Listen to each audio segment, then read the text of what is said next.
ಆತ್ಮೀಯ ವಿದ್ಯಾರ್ಥಿಗಳೇ, ದ್ವಿತೀಯ ಪಿಯುಸಿ ಅರ್ಥಶಾಸ್ತ್ರದ ಅಧ್ಯಾಯ 2 ಅನುಭೋಗಿಯ ವರ್ತನೆಯ ಸಿದ್ಧಾಂತದಲ್ಲಿ ಬರತಕ್ಕಂತಹ ಮುಂದುವರಿದ ಭಾಗ ಔದಾಸೀನ್ಯ ವಕ್ರರೇಖೆಯ ಬಗ್ಗೆ ಇದೆ. ಇಲ್ಲಿ ಔದಾಸೀನ್ಯ ವಕ್ರರೇಖಾ ವಿಶ್ಲೇಷಣೆ ಇದು ಮೂಲತಃ ತುಷ್ಟಿಗುಣದ ವಿಶ್ಲೇಷಣೆಗೆ ಪರ್ಯಾಯವಾಗಿ ಮೂಡಿ ಬಂದಿರತಕ್ಕಂತಹ ಒಂದು ಅಂಶ. ಇಲ್ಲಿ ಸ್ಥಾನದರ್ಶಕ ತುಷ್ಟಿಗುಣವನ್ನ ಆಧರಿಸಿ ತುಷ್ಟಿಗುಣವನ್ನ ಅಳೆಯಲಾಗುತ್ತೆ. ಸ್ಥಾನದರ್ಶಕ ತುಷ್ಟಿಗುಣ ಅಂತಂದ್ರೆ ವ್ಯಕ್ತಿಗೆ ದೊರೆಯುವ ತುಷ್ಟಿಗುಣವನ್ನ ಆಧರಿಸಿ 1ನೆಯ 2ನೆಯ 3ನೆಯ 4ನೇ ಇತ್ಯಾದಿ ಶ್ರೇಣಿಗಳಲ್ಲಿ ಶ್ರೇಣೀಕರಿಸಲು ಬರುವಂತಿದ್ದರೆ ಅದನ್ನ ಸ್ಥಾನ ಸೂಚಕ ತುಷ್ಟಿಗುಣದ ವಿಶ್ಲೇಷಣೆ ಅಂತ ಹೇಳಿ ಕರೆದಿದ್ದು. ಇಲ್ಲಿ ನಮಗೆ ಬೇಕಾಗಿರುವಂತದ್ದು ಔದಾಸೀನ್ಯ ವಕ್ರರೇಖೆ ಅನ್ನುವಂಥ ಕಾನ್ಸೆಪ್ಟ್. ಔದಾಸೀನ್ಯ ವಕ್ರರೇಖೆ ಅನ್ನುವಂತಹ ಪರಿಕಲ್ಪನೆಯನ್ನ 1881ರೊಳಗೆ ಎಜ್ವರ್ತನ್ ಅವರು ಸಂಶೋಧಿಸ್ತಾರೆ. ನಂತರ 1829ರಲ್ಲಿ ಇರ್ವಿಂಗ್ ಫಿಶರ್ ಅವರು ಅದಕ್ಕೆ ನಿರ್ದಿಷ್ಟವಾದ ರೂಪವನ್ನ ಕೊಡ್ತಾರೆ. ಅದಾದ್ಮೇಲೆ 1906ರಲ್ಲಿ ವಿಲ್ಫ್ರೆಡ್ ಫ್ಯಾರಟೋ ಇವರ ಆಧಾರ ಮೂಲ ಸಿದ್ಧಾಂತಕ್ಕೆ ಬಳಸ್ತಾರೆ. ನಂತರ 1915ರೊಳಗ ಸ್ಕಿಟಸ್ಕಿ ಇವರು ಇದನ್ನ ಸಂಸ್ಕರಿಸ್ತಾರೆ. ಅಂದ್ರೆ 1934ರ ಬದಿಯೊಳಗ ಆರ್.ಜೆ.ಡಿ. ಅಲೆನ್ ಮತ್ತು ಜೆ.ಆರ್. ಹಿಕ್ಸನ್ ಅವರು ಇದನ್ನ ವೈಜ್ಞಾನಿಕ ರೂಪದಲ್ಲಿ ನಿರೂಪಿಸ್ತಾರೆ. ಅವರು A consideration of the theory of value ಅನ್ನುವಂಥ ಪ್ರಬಂಧದೊಳಗ ಇದ್ರ ಬಗ್ಗೆ ವಿವರಣೆ ಕೊಡ್ತಾರೆ. ಆಸ್ ಪರ್ ಸಿಲೆಬಸ್, ನಿಮಗಿರೋ ಸಿಲೆಬಸ್ ಪ್ರಕಾರ ನೋಡೋದಾದ್ರೆ ಔದಾಸೀನ್ಯ ವಕ್ರರೇಖೆ ಬಗ್ಗೆ 2 ಮಾರ್ಕ್ಸ್ ಕೇಳಿರ್ತಕ್ಕಂಥ ಒಂದು ಪ್ರಶ್ನೆ ಇದೆ. ಔದಾಸೀನ್ಯ ವಕ್ರರೇಖೆ ಅಂದ್ರೆ ಒಂದೇ ಪ್ರಮಾಣದ ತೃಪ್ತಿ ನೀಡುವ 2 ಸರಕುಗಳ ಬೇರೆ ಬೇರೆ ಸಂಯೋಜನೆಗಳನ್ನ ಪ್ರತಿನಿಧಿಸುವ ರೇಖೆಯನ್ನ ಔದಾಸೀನ್ಯ ವಕ್ರರೇಖೆಗಳು ಅಂತ ಕರೀತಾರೆ. ಅಂದ್ರೆ ಒಂದೇ ಪ್ರಮಾಣದ ತೃಪ್ತಿ ನೀಡುವ ನೋಡು, ತುಷ್ಟಿ ಗುಣದ ಬದಲಾಗಿ ಯಾವ ಪದವನ್ನು ಬಳಕೆ ಮಾಡಲಾಗಿದೆ? ತೃಪ್ತಿ ಅನ್ನುವಂತ ಪದವನ್ನು ಬಳಕೆ ಮಾಡಿ. ಒಂದೇ ಪ್ರಮಾಣದ ತೃಪ್ತಿಯನ್ನ ನೀಡುವ 2 ವಸ್ತುಗಳ ಬೇರೆ ಬೇರೆ ಸಂಯೋಜನೆಗಳನ್ನ ಪ್ರತಿನಿಧಿಸುವ ರೇಖೆಯನ್ನ ಔದಾಸೀನ್ಯ ವಕ್ರರೇಖೆಗಳು ಎನ್ನುತ್ತವೆ. ಹೀಗಾಗಿ ಒಂದೇ ಪ್ರಮಾಣದ ತೃಪ್ತಿ ನೀಡುವ 2 ಸರಕುಗಳ ಬೇರೆ ಬೇರೆ ಸಂಯೋಜನೆ ಅಂತಂದ್ರೆ ಏನು? ಗುಂಪು ಅಂತ ಅರ್ಥ ಆಗುತ್ತೆ. ಅದನ್ನ ಒಂದು ಉದಾಹರಣೆ ಮೂಲಕ ನೋಡೋದಾದ್ರೆ ಇಲ್ಲಿ ಮಾವಿನ ಹಣ್ಣುಗಳ ಪ್ರಮಾಣ ಮತ್ತು ಬಾಳೆಹಣ್ಣುಗಳ ಪ್ರಮಾಣವನ್ನು ನೋಡಿ. ಒಬ್ಬನ ಬಳಿ ಮಾವಿನ ಹಣ್ಣುಗಳು 15ರಷ್ಟು ಇದ್ದು 1 ಬಾಳೆಹಣ್ಣು ಇದೆ ಎಂದು ಭಾವಿಸಿ. ಮಾವಿನ ಹಣ್ಣುಗಳನ್ನ ಹೊಂದಿದವ ಹೆಚ್ಚುವರಿ ಬಾಳೆಹಣ್ಣುಗಳನ್ನ ಬಯಸಿದರೆ ಮಾವಿನ ಹಣ್ಣುಗಳನ್ನ ಬಿಟ್ಟುಕೊಟ್ಟು ಬಾಳೆಹಣ್ಣುಗಳನ್ನ ಪಡಿಬೇಕಾಗತ್ತೆ. ಹೀಗಾಗಿ ಬಿಟ್ಟುಕೊಟ್ಟ ಮಾವಿನ ಹಣ್ಣುಗಳಿಂದ ಸಿಗುವಂತಹ ತುಷ್ಟಿಗುಣ ಪಡೆದ ಬಾಳೆಹಣ್ಣಿನಿಂದ ಸಿಗುವ ತುಷ್ಟಿಗುಣಕ್ಕೆ ಸಮನಾಗುವಂತೆ ನೋಡಿಕೊಳ್ಳುತ್ತಾನೆ. ಅಂದ್ರೆ ಅರ್ಥ ಏನು? ಅನುಭೋಗಿಯ ಒಲವುಗಳನ್ನ ಆಧರಿಸಿ ಆತನಿಗೆ ದೊರೆಯುವ ತುಷ್ಟಿಗುಣವನ್ನ ಆಧರಿಸಿ ಯಾವುದಕ್ಕೆ ಹೆಚ್ಚು ಒಲವು ತೋರುತ್ತಾನೆ ಎನ್ನುವುದನ್ನ ಆಧರಿಸಿದೆ ಅಂತ ಅರ್ಥ ಆಗಿದೆ. ಇಲ್ಲಿ ಎ ಸಂಯೋಜನೆ, ಎ ಗುಂಪಿನೊಳಗೆ ನಾವೇನ ಕಾಣ್ತೀವಿ ಅಂತಂದ್ರೆ ಮಾವಿನ ಹಣ್ಣುಗಳು 15, ಬಾಳೆಹಣ್ಣು 1 ಇದೆ ಎಂದು ಭಾವಿಸಿ. ಮಾವಿನ ಹಣ್ಣುಗಳನ್ನ ಹೊಂದಿದವ ಹೆಚ್ಚುವರಿ ಬಾಳೆಹಣ್ಣನ್ನ 1 ಬಯಸಿದರೆ ಇಲ್ಲಿ ಬಾಳೆಹಣ್ಣು ಹೊಂದಿದ್ದು 2 ಆಯ್ತು. ಅವಾಗ ಮಾವಿನ ಹಣ್ಣಿನ ಪ್ರಮಾಣವನ್ನ 15 11ಕ್ಕೆ ಕಡಿಮೆ ಮಾಡೋಣ. ಅಂದ್ರೆ 4 ಮಾವಿನ ಹಣ್ಣುಗಳಿಂದ ಸಿಗುವ ತುಷ್ಟಿಗುಣ 1 ಹೆಚ್ಚುವರಿ ಬಾಳೆಹಣ್ಣಿನಿಂದ ಸಿಗುವ ತುಷ್ಟಿಗುಣಕ್ಕೆ ಸಮನಾಗಿರುತ್ತೆ.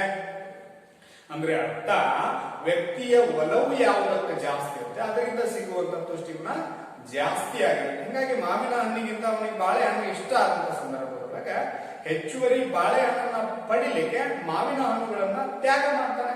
ಬಿಟ್ಟು ಕೊಟ್ಟ ಒಂದನ್ನ ಬಿಟ್ಟ ಮತ್ತೊಂದನ್ನ ಪಡೆದ. ಬಿಟ್ಟು ಕೊಟ್ಟದ್ದಕ್ಕೆ ನೋಡ್ರಿ, ಮಾವಿನ ಹಣ್ಣುಗಳನ್ನ ಬಿಟ್ಟು ಕೊಟ್ಟು ಪಡೆದ ಬಾಳೆಹಣ್ಣಿನಿಂದ ತುಷ್ಟಿಗುಣ ಬಿಟ್ಟು ಕೊಟ್ಟ ಮಾವಿನ ಹಣ್ಣುಗಳಿಂದ ಸಿಗುವ ತುಷ್ಟಿಗುಣಕ್ಕೆ ಸಮನಾಗಿರುತ್ತದೆ ಎಂದರ್ಥ.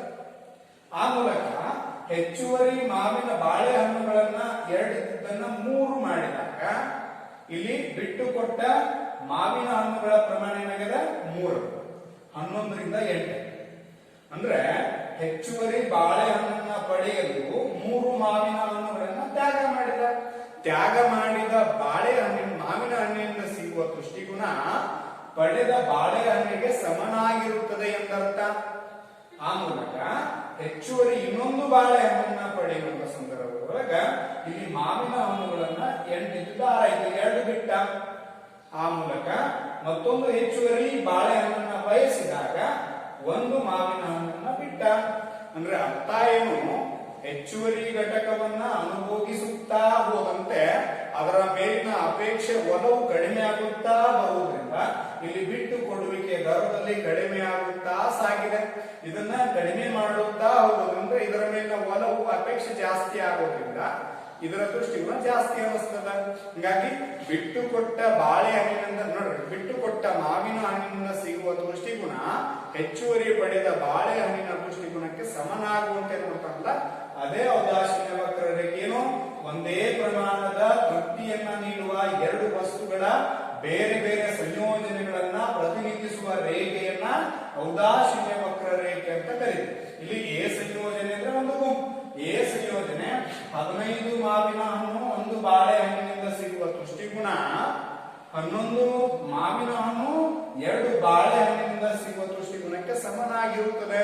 ಅಂದ್ರೆ ಅದೇ ರೀತಿ 8 ಬಾಳೆ 8 ಮಾವು 3 ಬಾಳೆ, ಹೀಗೆ ಹೆಚ್ಚುವರಿ ಘಟಕವನ್ನ ಅನುಭೋಗಿಸಿದ್ರು ಸಹಿತ ಇಲ್ಲಿ ಹೆಚ್ಚುವರಿ ಇದನ್ನ ತ್ಯಾಗ ಮಾಡಿ ಇದನ್ನ ಪಡೆದಿರೋದ್ರಿಂದ ಇಲ್ಲಿ ತ್ಯಾಗ ಮಾಡಿರುವಂತಹ ಮಾವಿನ ಹಣ್ಣಿನಿಂದ ಸಿಗುವ ತುಷ್ಟಿಗುಣ ಪಡೆಯಲಿಸಿದ ಬಾಳೆಹಣ್ಣಿನಿಂದ ಸಿಗುವ ತುಷ್ಟಿಗುಣಕ್ಕೆ ಸಮನಾಗಿರುತ್ತದೆ.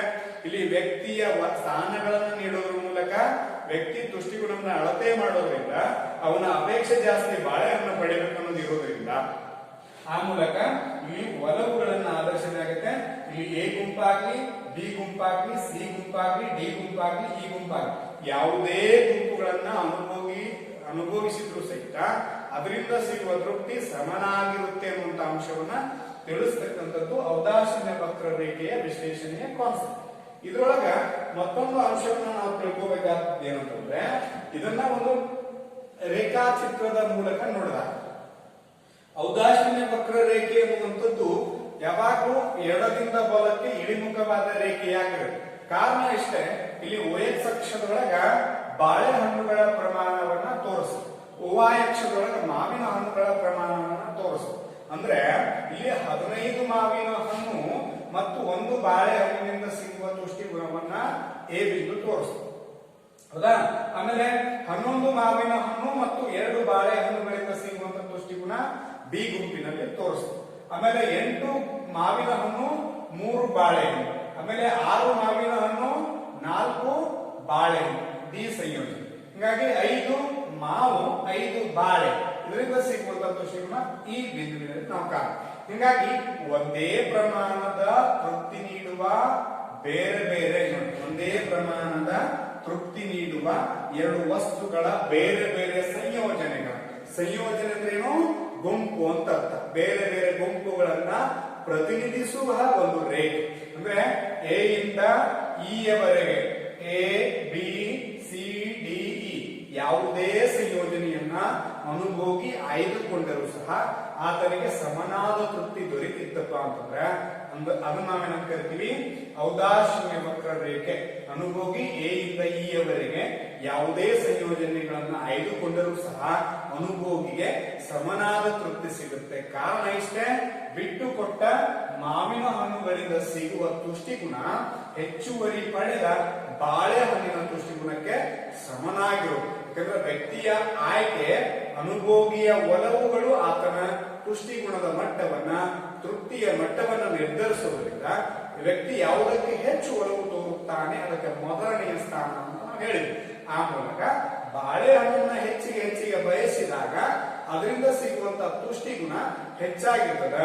ಮಾವಿನ ಹಣ್ಣುಗಳನ್ನ ಬಿಟ್ಟು ಕೊಡ್ತಾನೆ, ಹೆಚ್ಚು ಬಿಟ್ಟಿದ್ದಾನೆ ಅಂದ್ರೆ ಅರ್ಥ ಏನು? ಅದರಿಂದ ಸಿಗುವ ತುಷ್ಟಿಗುಣ ಇದನ್ನ ಬಿಟ್ಟು ಕೊಟ್ಟ ದರ ಪಡೆದುಕೊಂಡ ದರಕ್ಕೆ ಸಮನಾಗುವಂತೆ ನೋಡ್ಕೊಂಡು ಹೋಗ್ತಾರೆ. ಇನ್ನ ಇದು ಯಾವ ದರದಲ್ಲಿ ಬಿಟ್ಟಿದ್ದಾನೆ ಅನ್ನೋದನ್ನು ನೋಡ್ಬೇಕಾಗಿದೆ. ಇಲ್ಲಿ MRS marginal rate of substitution ಅಂತ ಕರೀತಾರೆ. ಅಂದ್ರೆ ಸೀಮಾಂತ ಪ್ರತಿನಿಧಾನ ದರ. ನೀವು ಕೇಳ್ತಾರೆ MRS ಅನ್ನ ವಿಸ್ತರಿಸಿ ಅಂತ ಹೇಳಿ ಪ್ರಶ್ನೆ ಬರುತ್ತೆ. MRS ಅಂತಂದ್ರೇನು? ಸೀಮಾಂತ ಪ್ರತಿನಿಧಾನ ದರ ಅಂತ ಹೇಳಿ ನಾವು ಕರೀತೀವಿ. ಹಂಗಂದ್ರೆ ಏನು ಅಂದ್ರೆ ಒಂದು ವಸ್ತುವನ್ನ ಇನ್ನೊಂದು ವಸ್ತುವಿನೊಂದಿಗೆ ಯಾವ ದರದಲ್ಲಿ ಬದಲಾಯಿಸಲಾಗಿದೆ ಎಂಬುದೇ ಸೀಮಾಂತ ಪ್ರತಿನಿಧಾನ ದರ ಎಂದು ಕರೆಯುತ್ತಾರೆ. ಅಂದ್ರೆ ಒಂದು ವಸ್ತುವನ್ನ ಇನ್ನೊಂದು ವಸ್ತುವಿನೊಂದಿಗೆ ಯಾವ ದರದಲ್ಲಿ ಬದಲಾಯಿಸಲಾಗಿದೆ ಎಂಬುದೇ ಸೀಮಾಂತ ಪ್ರತಿನಿಧಾನ ದರ ಅಂತ ಕರೀತೀವಿ. ಆ ಮೂಲಕ ಅದೇ ಸೇಮ್ ಟೇಬಲ್ ಅನ್ನು ನಾವು ತಗೊಂಡಾಗ ಇಲ್ಲಿ ಸಂಯೋಜನೆಗಳಿದಾವೆ. ABCDE ವಿವಿಧ ಗುಂಪುಗಳ ಸಂಯೋಜನೆಗಳಂತ ನಾವು ಕರೆದು ಇಲ್ಲಿ ಸಂಯೋಜನೆಗಳೊಳಗ ಮಾವಿನ ಹಣ್ಣುಗಳ ಪ್ರಮಾಣ ಮತ್ತು ಬಾಳೆಹಣ್ಣುಗಳ ಪ್ರಮಾಣವನ್ನು ನೋಡಿ. ಮಾವಿನ ಹಣ್ಣುಗಳ ಪ್ರಮಾಣವನ್ನು ನೋಡಿದ್ರೆ 15 ಮಾವಿನ ಹಣ್ಣುಗಳು 1 ಬಾಳೆಹಣ್ಣು ಇದೆ ಎಂದಾಗ ಹೆಚ್ಚುವರಿ ಇಲ್ಲಿ ಯಾವುದೇ ರೀತಿ MRS ಇರೋದಿಲ್ಲ, ಬಿಟ್ಟು ಕೊಟ್ಟ ದರ ಇರೋದು. ಒಂದು ವೇಳೆ ಹೆಚ್ಚುವರಿ ಬಾಳೆಹಣ್ಣನ್ನ ಬಯಸಿದಾಗ, ಹೌದಾ, ಹೆಚ್ಚುವರಿ ಬಾಳೆಹಣ್ಣನ್ನ ಒಂದಿತ್ತು, ಇಲ್ಲಿ 2 ಬಯಸಿದಾಗ, ಹೆಚ್ಚುವರಿ ಬಾಳೆಹಣ್ಣನ್ನ ಬಯಸಿದಾಗ ಎಷ್ಟು ಮಾವಿನ ಹಣ್ಣುಗಳನ್ನ ಬಿಟ್ಟ. ಆ ಮೂಲಕ 4 ಮಾವಿನ ಹಣ್ಣುಗಳನ್ನ ಬಿಟ್ಟು ಏನ್ ಮಾಡಪ್ಪ ಅಂತಂದ್ರೆ 1 ಬಾಳೆಹಣ್ಣನ್ನ ಪಡೆದ. ಆ ಮೂಲಕ ಇಲ್ಲಿ ಏನಾಗಿದೆ, ಮತ್ತೊಂದು ಹೆಚ್ಚುವರಿ ಬಾಳೆಹಣ್ಣನ್ನ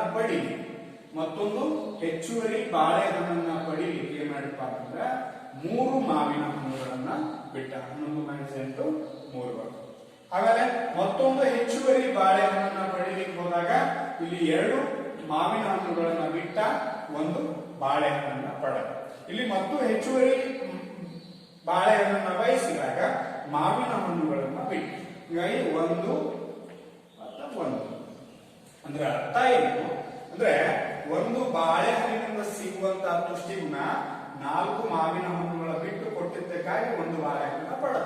ಅಂದ್ರೆ 4 ಮಾವಿನ ಹಣ್ಣುಗಳಿಂದ ಸಿಗುವ ತುಷ್ಟಿಗುಣ 1 ಬಾಳೆಹಣ್ಣಿಗೆ ಸಮನಾಗಿದೆ ಎಂದರ್ಥ. ಅಂದ್ರೆ ಬಿಟ್ಟು ಕೊಟ್ಟ ದರ ಪಡೆದುಕೊಂಡ ದರಕ್ಕೆ ಸಮನಾಗಿದೆ ಎಂದರ್ಥ. ಆದರೆ ಇಲ್ಲಿ ಹೆಚ್ಚುವರಿ ಬಾಳೆಹಣ್ಣುಗಳನ್ನ ಬಯಸಿದಂತೆ ಬಿಟ್ಟು ಕೊಡುವ ಮಾವಿನ ಹಣ್ಣುಗಳ ಪ್ರಮಾಣ ಏನಾಗೋದ್ರಿಂದ ಕಡಿಮೆ ಆಗೋದ್ರಿಂದ ಕಾರಣ ಇಷ್ಟೇ, ಇದನ್ನ ಹೆಚ್ಚುವರಿ ಅನುಭವಿಸಿದಂಗ ಪಡೆದಂಗ ಅದರ ಮೇಲಿನ ಒಲವು ಅಪೇಕ್ಷೆ ಕಡಿಮೆ ಆಗ್ತಾ ಬರೋದ್ರಿಂದ ಆ ಮೂಲಕ ಸೀಮಾಂತ ಪ್ರತಿನಿಧಾನ ದರ ಬಿಟ್ಟು ಕೊಡುವಿಕೆಯ ದರ 4 ರಿಂದ 3, 3 ರಿಂದ 2, 2 ರಿಂದ 1ಕ್ಕೆ ಇಳಿಮುಖವಾಗುತ್ತಾ ಹೋಗಿದೆ. ಹೀಗಾಗಿ ಇದಕ್ಕೆ ಇಳಿಮುಖ ಸೀಮಾಂತ ಪ್ರತಿನಿಧಾನ ದರ ಅಂತ ಹೇಳಿ ಕರೀತೀವಿ. ಹೀಗಾಗಿ marginal rate of substitution equal to the change in y change in x. ಅಂದ್ರೆ x ಸರಕಿನ ಘಟಕದಲ್ಲಾದ ಬದಲಾವಣೆ ಮತ್ತು y ಸರಕಿನ ಘಟಕದಲ್ಲಾದ ಬದಲಾವಣೆ. ಫಾರ್ ಎಕ್ಸಾಂಪಲ್ x ಸರಕಿನ ಘಟಕ ಅಂತಂದ್ರೆ ಇಲ್ಲಿ ಬಾಳೆಹಣ್ಣು ಅಂತ ಅನ್ಕೊಳ್ಳೋಣ, y ಸರಕಿನ ಘಟಕ ಅಂತಂದ್ರೆ ಮಾವಿನ ಹಣ್ಣು ಅನ್ಕೊಂಡಾಗ ಇಲ್ಲಿ x ಘಟಕದಲ್ಲಿ ಎಷ್ಟು ಬದಲಾವಣೆ ಆಗಿದೆ, 1 ರಿಂದ 2 ಹೆಚ್ಚಾಗಿದೆ. ಹೀಗಾಗಿ 2 - 1 = 1. ಆಮೇಲೆ y ಸರಕಿನ ಘಟಕ ಅಂದ್ರೆ ಮಾವಿನ ಹಣ್ಣು ಅಂತ ಹೇಳಿ ಮಾವಿನ ಹಣ್ಣಿನ ಘಟಕದ ಎಷ್ಟು ಬದಲಾವಣೆ ಆಗಿದೆ, 15 - 11. ಹೀಗಾಗಿ 15 - 11 = 4. ಹೀಗಾಗಿ 1 1 1 4 4 4 ಘಟಕಗಳಷ್ಟು ಮಾಡ್ತೀವಿ ಸೀಮಾಂತ ಪ್ರತಿನಿಧಾನ ದರವನ್ನ ನಾವು ಕಾಣ್ತೀವಿ. ಇದನ್ನ ನಾವು ಒಂದು ರೇಖಾಚಿತ್ರದೊಳಗೆ ನೋಡೋದಾದ್ರೆ ಇಲ್ಲಿ ಸೀಮಾಂತ ಪ್ರತಿನಿಧಾನ ದರ ಅಂತಂದ್ರೆ MRS marginal rate of substitution ಅಂತ ಹೇಳಿ ಕರೀತೀವಿ. ಅಂದ್ರೆ ಒಂದು ವಸ್ತುವಿನ ಹೆಚ್ಚುವರಿ ಘಟಕವನ್ನ ಪಡೆಯಲು ತ್ಯಾಗ ಮಾಡಲು ಇಚ್ಛಿಸಿದ ಮತ್ತೊಂದು ವಸ್ತುವಿನ ಘಟಕದ ಪ್ರಮಾಣ ಅಂತ ಕರೀತೀವಿ. ಇಲ್ಲಿ x ಗೂಡ್ ಅಂತ ಹೇಳ್ತೀವಿ. x ಗೂಡ್ ಅಂದ್ರೆ ಯಾವ್ದು ಹೇಳಿದ್ವಿ, ಬಾಳೆಹಣ್ಣುಗಳ ಪ್ರಮಾಣ. ಇನ್ನ y ಗೂಡ್ ಅಂತಂದ್ರೆ ಯಾವ್ದು ಹೇಳಿದ್ವಿ, ಮಾವಿನ ಹಣ್ಣುಗಳ ಪ್ರಮಾಣ ಅಂತ ಹೇಳ್ಕೊಂಡಾಗ ಇಲ್ಲಿ ಮಾವಿನ ಹಣ್ಣುಗಳನ್ನ ಬಿಟ್ಟು ಕೊಟ್ಟು ಹೆಚ್ಚುವರಿ ಬಾಳೆಹಣ್ಣುಗಳನ್ನ ಪಡೆದ. ಮಾವಿನ ಹಣ್ಣುಗಳನ್ನ ಬಿಟ್ಟು ಕೊಟ್ಟ ಹೆಚ್ಚುವರಿ ಬಾಳೆಹಣ್ಣು, ಮಾವಿನ ಹಣ್ಣುಗಳನ್ನ ಬಿಟ್ಟ ಪಡೆದ. ಆ ಮೂಲಕ ಸೀಮಾಂತ ಯಾವಾಗಲೂ ಈ ರೀತಿ ತೋರಿಸಬೇಕಾದ್ರೆ ಸೀಮಾಂತ ಪ್ರತಿನಿಧಾನ ದರ ಇಳಿಮುಖವಾಗ್ತಾ ಹೋದ್ರೆ ಮಾತ್ರ ಈ ರೀತಿ ತೋರಿಸ್ಲಿಕ್ಕೆ ಬರ್ತದೆ. ಒಂದು ವೇಳೆ ಸೀಮಾಂತ ಪ್ರತಿನಿಧಾನ ದರ ಸಮನಾಗಿರುವುದನ್ನು ನಾವು ನೋಡ್ಬೇಕಾದ್ರೆ ಇಲ್ಲಿ 5 ರೂಪಾಯಿ ನೋಟನ್ನ 5 ರೂಪಾಯಿ ನಾಣ್ಯದೊಂದಿಗೆ ಬದಲಾವಣೆ, 5 ರೂಪಾಯಿ ನೋಟನ್ನ 5 ರೂಪಾಯಿ ನಾಣ್ಯದೊಂದಿಗೆ ಬದಲಾವಣೆ ಮಾಡಿದಾಗ ಸೀಮಾಂತ ಪ್ರತಿನಿಧಾನ ದರ ಏನಾಗಿರ್ತದ, ಒಂದೇ ಸಮನಾಗಿರುತ್ತೆ. ಆ ಮೂಲಕ ಅವಾಗ ಏನಾಗುತ್ತೆ, ಸೀಮಾಂತ ಪ್ರತಿನಿಧಾನ ದರದ ರೇಖೆ ಸಮನಾಗಿರ್ತದೆ, MRS. ಯಾಕಪ್ಪ ಅಂತಂದ್ರೆ ಇಲ್ಲಿ 5 ರೂಪಾಯಿ ನೋಟು ಬಿಟ್ಟುಕೊಟ್ಟ ದರ ಮತ್ತು 5 ರೂಪಾಯಿ ನಾಣ್ಯಗಳ ಬಿಟ್ಟುಕೊಟ್ಟ ದರ ಸಮನಾಗಿದೆ. 5 ರೂಪಾಯಿ ನೋಟಿನ ಮೌಲ್ಯವೂ ಅಷ್ಟೇ ಇರುತ್ತೆ, 5 ರೂಪಾಯಿ ನಾಣ್ಯದ ಮೌಲ್ಯವೂ ಅಷ್ಟೇ ಇರೋದ್ರಿಂದ ಸೀಮಾಂತ ಪ್ರತಿನಿಧಾನದಲ್ಲಿ ಒಂದೇ ಸಮತೋಲನವನ್ನ ನಾವು ಕಾಣ್ತೀವಿ. ಆದ್ರೆ ಇಲ್ಲಿ 2 ಸರಕುಗಳ ಬೇರೆ ಬೇರೆ ಸಂಯೋಜನೆಗಳನ್ನ ನಾವು ನೋಡೋದಾದ್ರೆ ಸೀಮಾಂತ ಪ್ರತಿನಿಧಾನ ದರ ಒಂದನ್ನ ಬಿಟ್ಟು ಕೊಟ್ಟಾಗ ಮತ್ತೊಂದನ್ನ ಪಡೀಲಿಕ್ಕೆ ಸಾಧ್ಯವಾಗುವುದರಿಂದ ಈ ರೀತಿ ಕರ್ವನ್ನ ನಾವು ತೋರಿಸಲಿಕ್ಕೆ ಸಾಧ್ಯ ಆಗುತ್ತೆ. ಇನ್ನ ಔದಾಸೀನ್ಯ ನಕ್ಷೆಯನ್ನ ಕುರಿತು ವಿವರಿಸಿ ಅಂತ ಹೇಳಿ 4 ಅಂಕದ ಪ್ರಶ್ನೆ ಬರ್ತದೆ. ಇಲ್ಲಿ ಔದಾಸೀನ್ಯ ನಕ್ಷೆ ಅಂತಂದ್ರೆ ವಿವಿಧ ಮಟ್ಟದ ತೃಪ್ತಿಯನ್ನ ವ್ಯಕ್ತಪಡಿಸುವ 2 ಅಥವಾ ಅದಕ್ಕಿಂತಲೂ ಹೆಚ್ಚು ಔದಾಸೀನ್ಯ ರೇಖೆಗಳನ್ನ ಒಳಗೊಂಡಿರುವ ಒಂದು ಸಮೂಹವನ್ನ ಔದಾಸೀನ್ಯ ನಕ್ಷೆ ಅಂತ ಕರೀತಾರೆ. ಅಂದ್ರೆ ಇಲ್ಲಿ ಏನ್ ನೋಡಿದ್ವಿ, ಔದಾಸೀನ್ಯ ವಕ್ರರೇಖೆಗಳ ಒಂದು ನಕ್ಷೆ ಅಂತಂದ್ರೆ ಔದಾಸೀನ್ಯ ವಕ್ರರೇಖೆಗಳ ಒಂದು ಕುಟುಂಬ ಇದ್ದಾಗ, ಅಂದ್ರೆ ಔದಾಸೀನ್ಯ ವಕ್ರರೇಖೆ ಒಂದೇ ಪ್ರಮಾಣದ ತೃಪ್ತಿಯನ್ನ ಪ್ರತಿನಿಧಿಸುವ 2 ಸರಕುಗಳ ಬೇರೆ ಬೇರೆ ಸಂಯೋಜನೆಗಳನ್ನ ಪ್ರತಿನಿಧಿಸತಕ್ಕಂತಹ ರೇಖೆಯನ್ನ ಔದಾಸೀನ್ಯ ವಕ್ರರೇಖೆ ಅಂತ ಕರೀತಾರೆ. ಆದ್ರೆ ಇಲ್ಲಿ ವಿವಿಧ ಮಟ್ಟದ ಬೇರೆ ಬೇರೆ ಮಟ್ಟದ ತೃಪ್ತಿಯನ್ನ ವ್ಯಕ್ತಪಡಿಸುವ 2 ಅಥವಾ ಅದಕ್ಕಿಂತ ಹೆಚ್ಚು ಔದಾಸೀನ್ಯ ವಕ್ರರೇಖೆಗಳನ್ನ ಒಳಗೊಂಡಿರುವ ಒಂದು ಸಮೂಹವನ್ನು ನಾವೇನಂತ ಕರಿತೀವಿ, ಔದಾಸೀನ್ಯ ನಕ್ಷೆ ಅಂತ ಕರಿತೀವಿ. ಅಂದ್ರೆ ಔದಾಸೀನ್ಯ ವಕ್ರರೇಖೆಗಳು ಬೇರೆ ಬೇರೆ ಔದಾಸೀನ್ಯ ರೇಖೆಗಳು ಬೇರೆ ಬೇರೆ ವಿವಿಧ ಮಟ್ಟದ ತೃಪ್ತಿಯನ್ನ ಪ್ರತಿನಿಧಿಸ್ತಾ ಇರೋದ್ರಿಂದ ಅಲ್ಲಿ ಗುಂಪಿನೊಳಗ OX ಅಕ್ಷ ಬಾಳೆಹಣ್ಣುಗಳ ಪ್ರಮಾಣವನ್ನ, ಇಲ್ಲಿ OY ಅಕ್ಷ ಮಾವಿನ ಹಣ್ಣುಗಳು ತೋರಿಸ್ತದ.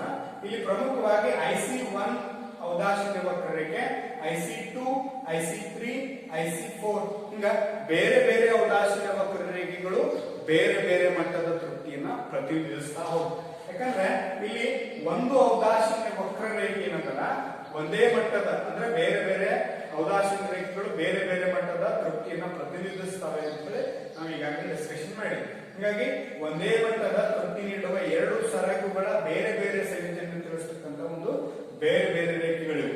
ಬೇರೆ ಬೇರೆ ರೇಖೆಗಳು ಒಂದೇ ಮಟ್ಟದಲ್ಲಿ ತೋರಿಸಿರೋದ್ರಿಂದ ಅವು ಬೇರೆ ಬೇರೆ ಔದಾಸೀನ್ಯ ವಕ್ರರೇಖೆಗಳ ಒಂದು ಸಮೂಹವನ್ನ ಔದಾಸೀನ್ಯ ನಕ್ಷೆ ಅಂತ ಹೇಳಿ ನಾವು ಅದಕ್ಕ ಕರಿತೀವಿ. ಇನ್ನು ಔದಾಸೀನ್ಯ ನಕ್ಷೆ ಒಳಗ ಪ್ರಮುಖವಾಗಿ ನಾವು ತಿಳ್ಕೋಬೇಕಾದಂತಂದ್ರೆ ಇಲ್ಲಿ ಇದು ಏಕಾತ್ಮಕ ಒಲವು, ಮೊನೊಟನಿಕ್ ಪ್ರಿಫರೆನ್ಸ್ ಅಂತ ಕರೀತೀವಿ.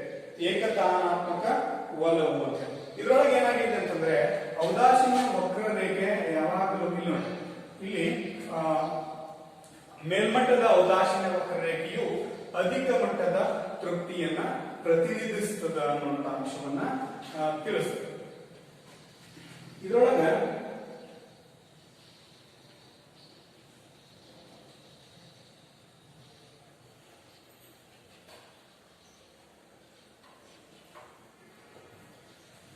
ಏಕತಾನಾತ್ಮಕ ಒಲವು ಅಂತ ಹೇಳಿ,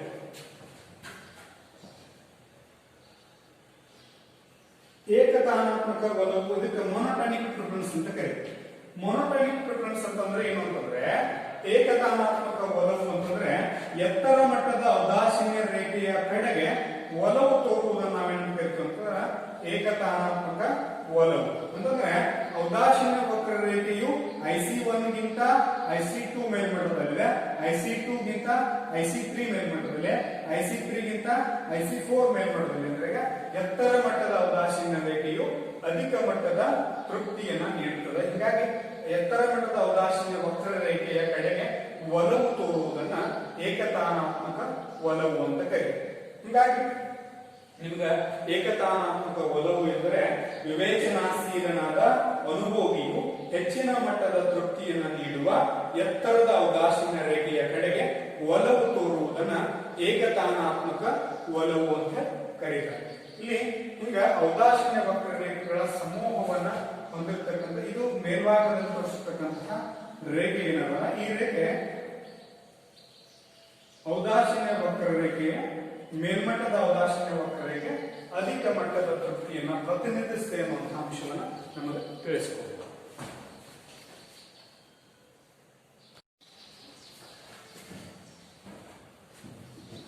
ಈಗಾಗಲೇ ಔದಾಸೀನ್ಯ ವಕ್ರರೇಖೆಗಳು ಮತ್ತು ಔದಾಸೀನ್ಯ ಸೀಮಾಂತ ಪ್ರತಿನಿಧಾನ ದರ ಮತ್ತು ಔದಾಸೀನ್ಯ ನಕ್ಷೆಯ ಬಗ್ಗೆ ನೋಡಿದ್ವಿ. ಈಗ ಔದಾಸೀನ್ಯ ವಕ್ರರೇಖೆಯ ಲಕ್ಷಣಗಳು ಹೇಗಿರ್ತವೆ ಅಂದ್ರೆ, ಔದಾಸೀನ್ಯ ವಕ್ರರೇಖೆಯು ಅನೇಕ ಲಕ್ಷಣಗಳನ್ನ ಒಳಗೊಂಡಿದೆ. ಅದರಲ್ಲಿ ನಾನು ಸಿಲೆಬಸ್ ಇರತಕ್ಕಂಥದ್ದು 3 ಲಕ್ಷಣಗಳನ್ನ ಮಾತ್ರ ಕೊಟ್ಟಿದ್ದಾರೆ. ಅದರ ಬಗ್ಗೆ ಡಿಸ್ಕಷನ್ ಮಾಡ್ತಾ ಹೋಗುವ. ಮೊದಲನೇ ಲಕ್ಷಣ ಔದಾಸೀನ್ಯ ವಕ್ರರೇಖೆ ಎಂದರೇನು ನೀವು ಮೊದಲು ತಿಳ್ಬಹುದು.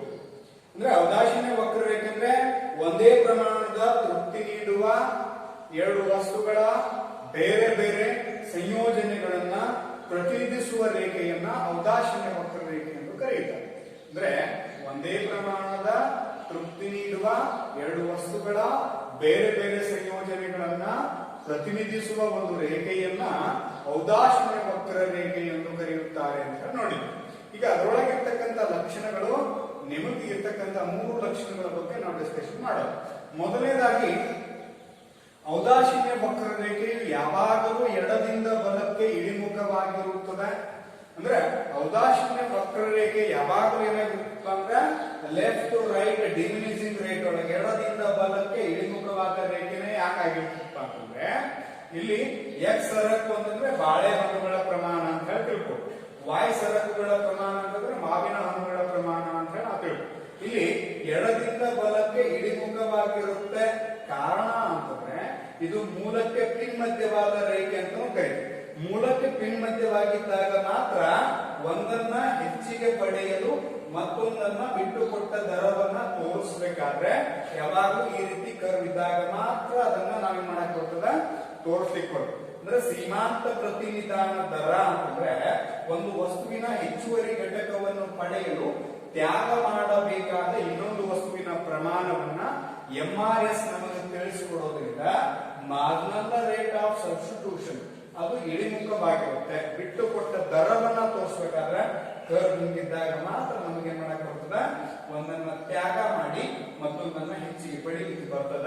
ಆ ಮೂಲಕ ಔದಾಸೀನ್ಯ ವಕ್ರರೇಖೆ ಯಾವಾಗಲೂ ಎಡದಿಂದ ಬಲಕ್ಕೆ ಇಳಿಮುಖವಾಗಿರುತ್ತೆ. ಅಂದ್ರೆ ಮೂಲಕ್ಕೆ ಪಿನ್ಮಧ್ಯವಾದ ರೇಖೆ.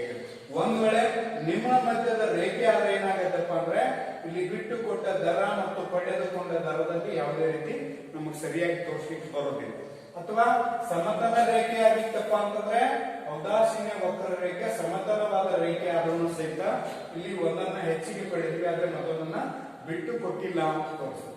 ಅಥವಾ ಈ ರೀತಿ ಬೇಡಪ್ಪ ಅಂತಂದ್ರೆ ಈ ರೀತಿ ರೇಖೆ ಇತ್ತಂದ್ರೂ ಅವಾಗೂ ನಮ್ಗೆ ತೋರಿಸ್ಲಿಕ್ಕೆ ಬರುತ್ತೆ. ಇದನ್ನ ಹೆಚ್ಚಿಗೆ ಪಡೀಲಿಕ್ಕೆ ಇದನ್ನ ಬಿಟ್ಟು ಕೊಟ್ಟಿಲ್ಲ ಅಂತ ತೋರಿಸ್ತದೆ. ಆ ಮೂಲಕ ಔದಾಸೀನ್ಯ ವಕ್ರರೇಖೆ ಯಾವಾಗಲೂ ಹೇಗಿರ್ಬೇಕು ಅಂತಂದ್ರೆ ಎಡದಿಂದ ಬಲಕ್ಕೆ ಇಳಿಮುಖವಾದ ರೇಖೆಯಾಗಿದ್ದಾಗ ಮಾತ್ರ ಅದು ಔದಾಸೀನ್ಯ ವಕ್ರರೇಖೆ ಅಂತ ಕರ್ಸ್ಕೊಳುತ್ತೆ. ಇದು ಮೂಲಕ್ಕೆ ಪಿನ್ಮಧ್ಯದ ರೇಖೆ ಆಗಿರೋದ್ರಿಂದ ಔದಾಸೀನ್ಯ ವಕ್ರರೇಖೆ ಯಾವಾಗಲೂ ಎಡದಿಂದ ಬಲಕ್ಕೆ ಇಳಿಮುಖವಾಗಿರುತ್ತೆ. ಯಾಕೆ ಇಳಿಮುಖವಾಗಿರುತ್ತೆ? MRS ಬಿಟ್ಟುಕೊಟ್ಟ ದರವನ್ನು ನಾವು ತೋರಿಸ್ಬೇಕಪ್ಪ ಅಂತಂದ್ರೆ ಅದು ಎಡದಿಂದ ಬಲಕ್ಕೆ ಇಳಿಮುಖವಾದಾಗ ಮೂಲಕ್ಕೆ ಪಿನ್ಮಧ್ಯವಾದ ರೇಖೆ ಇದ್ದಾಗ ಮಾತ್ರ ಅದು ಸಾಧ್ಯ ಇದೆ. ಅಂದ್ರೆ X1, X2, X3 ಹೆಚ್ಚುವರಿ ಘಟಕವನ್ನ, ಹೆಚ್ಚುವರಿ ಬಾಳೆಹಣ್ಣುಗಳನ್ನ ಪಡಿಬೇಕಾದ್ರೆ ಮಾವಿನ ಹಣ್ಣುಗಳನ್ನ ಬಿಟ್ಟುಕೊಟ್ಟು ಪಡೆಯಬೇಕಾಗತ್ತೆ. ಬಿಟ್ಟುಕೊಟ್ಟ ಮಾವಿನ ಹಣ್ಣಿನಿಂದ ಸಿಗುವ ಪುಷ್ಟಿಗುಣ ಪಡೆದುಕೊಂಡ ಬಾಳೆಹಣ್ಣಿಗೆ ಸಮನಾಗಿರುತ್ತೆ ಅನ್ನುವಂತ ಅಂಶವನ್ನ ಇಂದಿನ ಔದಾಸೀನ್ಯ ವಕ್ರರೇಖೆ ಬಗ್ಗೆ ಎಕ್ಸ್ಪ್ಲೈನ್ ಮಾಡುವಾಗ ನಾನು ಹೇಳಿದ್ದೀನಿ. ಹಿಂಗಾಗಿ ಈ ಲಕ್ಷಣದ ಬಗ್ಗೆ ಸ್ವಲ್ಪ ವಿವರಣೆ ಕೊಟ್ಟು ಈ ರೀತಿ ರೇಖಾಚಿತ್ರದ ವಿವರಣೆಯನ್ನ ಮಾಡಬೇಕು. ಇನ್ನ ಎರಡನೆಯ ಲಕ್ಷಣ ಏನಪ್ಪಾ ಅಂತಂದ್ರೆ ಎತ್ತರ ಮಟ್ಟದ ಔದಾಸೀನ್ಯ ವಕ್ರರೇಖೆಯು ಹೆಚ್ಚಿನ ಮಟ್ಟದ ತುಷ್ಟಿ ಗುಣವನ್ನ ನೀಡುತ್ತದೆ.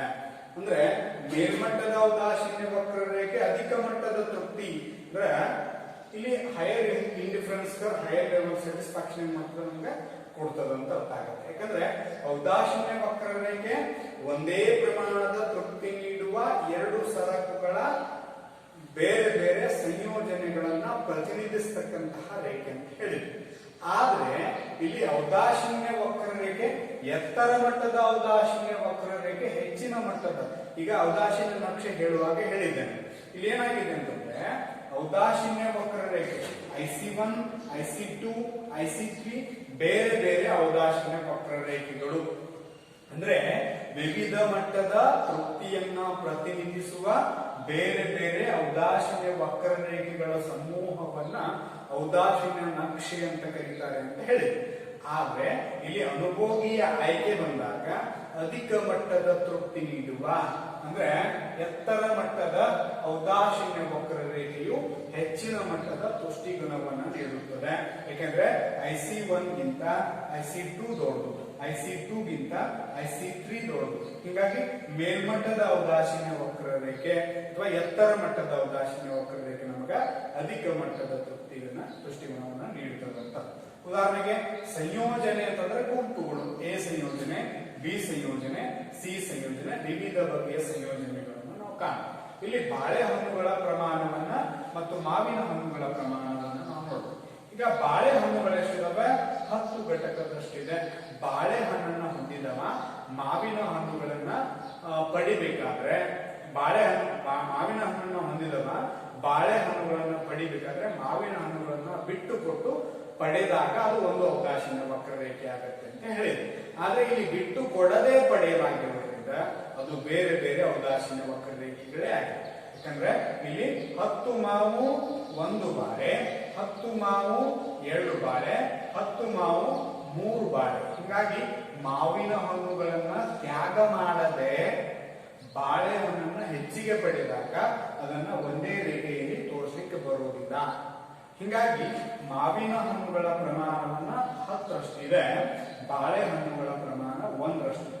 ಮಾವಿನ ಹಣ್ಣುಗಳನ್ನ ಕಡಿಮೆ ಮಾಡದೆ ಬಾಳೆಹಣ್ಣುಗಳನ್ನ ಹೆಚ್ಚಿಗೆ ಪಡೆದುದನ್ನ ಒಂದೇ ರೇಖೆಯಲ್ಲಿ ತೋರಿಸಲಿಕ್ಕೆ ಬರೋದಿಲ್ಲ. ಹೀಗಾಗಿ ಒಂದೇ ರೇಖೆಯಲ್ಲಿ ತೋರಿಸಲಿಕ್ಕೆ ಬರೋದಿಲ್ಲ ಅಂದಾಗ ಅದನ್ನ ಬೇರೆ ಔದಾಸೀನ್ಯ ರೇಖೆಯಲ್ಲಿ ತೋರಿಸಬೇಕಾಗುತ್ತೆ. ಹೀಗಾಗಿ ಇದನ್ನ IC2 10 ಬಾಳೆ, 10 ಮಾವು 1 ಬಾಳೆ 1 ಸಂಯೋಜನೆ, ಇದು ಎ ಕಾಂಬಿನೇಷನ್. ಆಮೇಲೆ 10 ಮಾವು 2 ಬಾಳೆ, ಇದು ಬಿ ಸಂಯೋಜನೆ.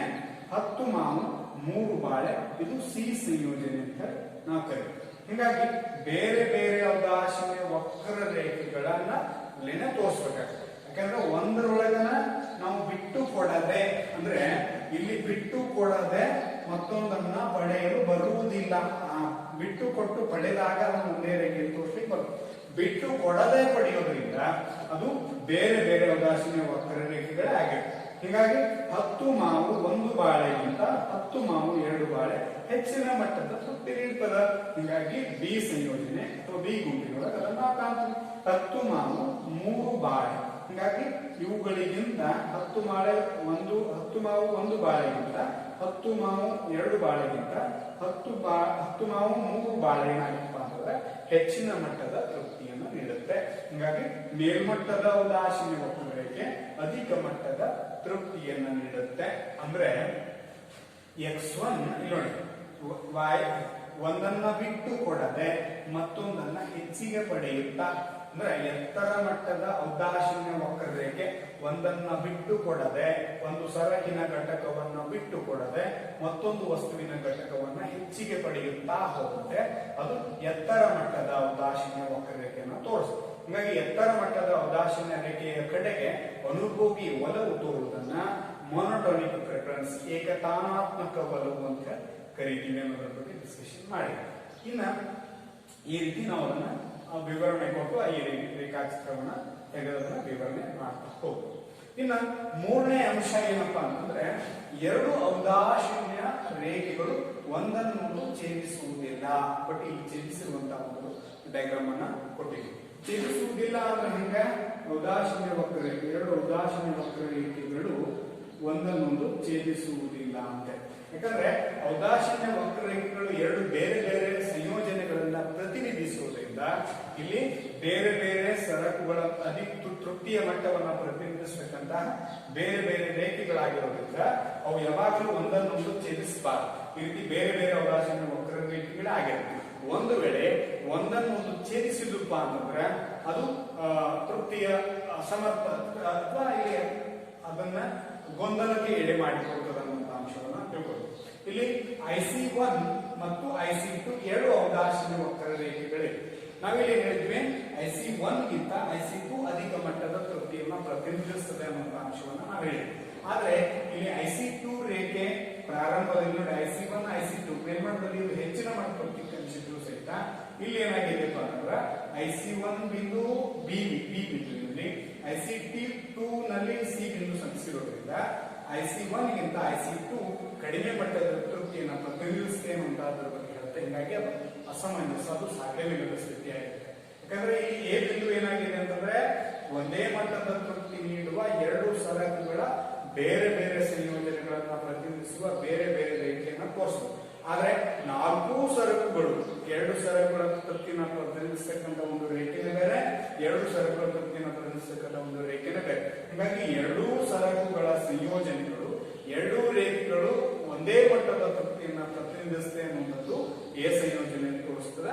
ಇದು ಸಾಧ್ಯವೇ ಆಗದ ಮಾತು. ಆ ಮೂಲಕ ಔದಾಸೀನ್ಯ ವಕ್ರರೇಖೆ ಯಾವಾಗಲೂ ಸಹಿತ ಒಂದನ್ನು ಒಂದು ಛೇದಿಸುವುದಿಲ್ಲ, ಈ ರೀತಿ ಛೇದಿಸುವುದಿಲ್ಲ. ಯಾಕೆ ಒಂದ್ ವೇಳೆ ಛೇದಿಸಿದ್ರೆ ಅದು ಅಸಂಬಂಧ ಅಥವಾ ಒಂದು ಅಸಮರ್ಥ ಹೇಳಿಕೆಗೆ ಕಾರಣ ಆಗುತ್ತೆ, ಗೊಂದಲಕ್ಕೆ ಏಳು ಮಾಡುತ್ತೆ. ಹೀಗಾಗಿ ಯಾವಾಗ IC2 ಮೇಲ್ಮಟ್ಟದಲ್ಲಿ ಇರೋದ್ರಿಂದ ಅದು ಅಧಿಕ ತೃಪ್ತಿ ನೀಡಬೇಕು, IC1 ಕೆಳಮಟ್ಟದಲ್ಲಿ ಅದು ಕೆಳಮಟ್ಟದ ತೃಪ್ತಿಯನ್ನು ನೀಡಬೇಕು. ಹೀಗಾಗಿ ಎ ಬಿಂದು ಏನಾಗಿದೆಪ್ಪ ಅಂದ್ರೆ ಎರಡು ಸಂಯೋಜನೆಗಳನ್ನ ಎರಡು ಬೇರೆ ಬೇರೆ ಔದಾಸೀನ್ಯ ವಕ್ರರೇಖೆಗಳ ಸಮೂಹ ಒಂದೇ ಕಡೆ ಪ್ರತಿನಿಧಿಸತಕ್ಕಂಥದ್ದು ಇದು ಸಾಧ್ಯವಿಲ್ಲ ಅನ್ನುವಂಥ ಅಂಶವನ್ನ ನಾವು ಹೇಳೋದ್ರ ಮೂಲಕ ಔದಾಸೀನ್ಯ ವಕ್ರರೇಖೆ ಎಂದರೇನು, ಔದಾಸೀನ್ಯ ವಕ್ರರೇಖೆಯ ಅನುಸೂಚಿ, ಔದಾಸೀನ್ಯ ವಕ್ರರೇಖೆಯ ಪಟ್ಟಿ, ಸೀಮಾಂತ ಪ್ರತಿನಿಧಾನ ದರ, ಸೀಮಾಂತ ಪ್ರತಿನಿಧಾನ ದರದ ಜೊತೆಗೆ ಅದರ ರೇಖಾಚಿತ್ರ, ಔದಾಸೀನ್ಯ ನಕ್ಷೆ, ಔದಾಸೀನ್ಯ ನಕ್ಷೆಯನ್ನ 4 ಅಂಕದ ಪ್ರಶ್ನೆ ಕೇಳ್ತಾರೆ. ಔದಾಸೀನ್ಯ ವಕ್ರರೇಖೆಯ ಲಕ್ಷಣಗಳನ್ನ 6 ಅಂಕದ ಪ್ರಶ್ನೆ. ಇದನ್ನ ವಿವರಣೆ ಮಾಡೋದ್ರ ಮೂಲಕ ನೀವು 6 ಅಂಕವನ್ನು ಪಡೆಯಬಹುದು ಅಂತ ಹೇಳ್ತಾ ಕ್ಲಾಸ್ಗೆ ವಿರಾಮ.